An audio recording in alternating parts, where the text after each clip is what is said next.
Merry Christmas, everyone. Today is Halloween 2013.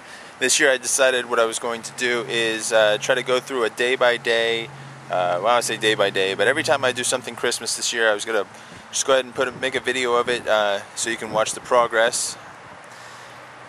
Hope you guys like it. If not, nah, sorry. But this is what we got to work with. This is our canvas this year. If you've been following the videos, you'll probably know are familiar with the house, but we're going to be doing the same but different this year when it comes to the show. I was going to revamp what I do, but I ran out of time with all the new programming I'm going to have to do, so I'm kind of keeping some things the same. Now my mega tree was on the side of the house there, about 50-60 feet up in the air. We had an incident last year where the tree fell, first time ever, but it actually fell. Took out half of this oak tree, and when it fell I was able to put it back up, but there was some damage to the actual tower itself. So this year it's going to be smaller, but it's going to come all the way down to the ground. So this year, plans as of right now, which most likely they'll change, there will be a 40-foot tree right in front of this. It goes down right to the ground. The lights go right down to the ground. Piano keyboard on the roof.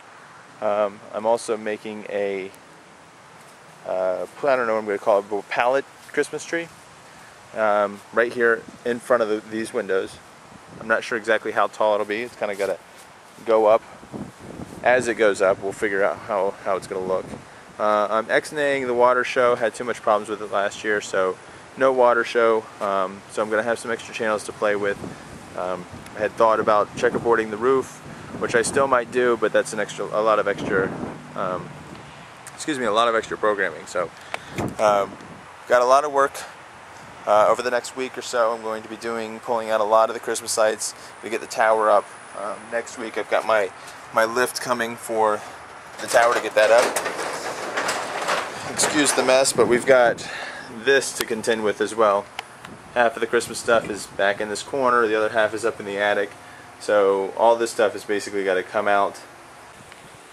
Here in the backyard, we've got all of our basic supplies that we keep over the year stored out here.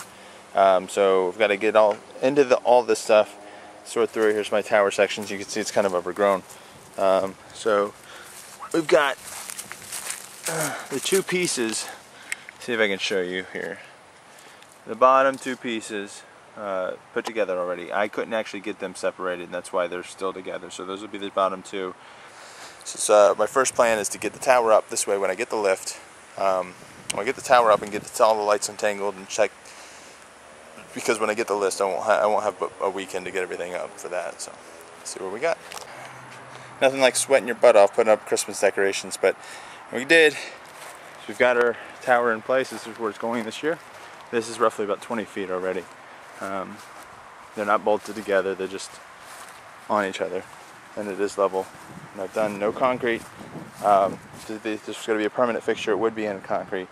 But I've went ahead and dug the hole, compacted the dirt, and soaked it, so hopefully it'll get nice and tight in there. And then at the 20-foot mark, I'm going to put some guide wires down at 3 angles. And then we're going to go up 20 more feet, and then that's going to be the tree this year. So let's go across the street. That's where it's going to be. So if you're looking at on, it's not actually blocking the house, which is going to be good. It's going to be in front of this tree, which will be better as well. Last year you wouldn't be able to see the bottom of the tree, the Christmas tree, because the oak tree was in the way. So there it is.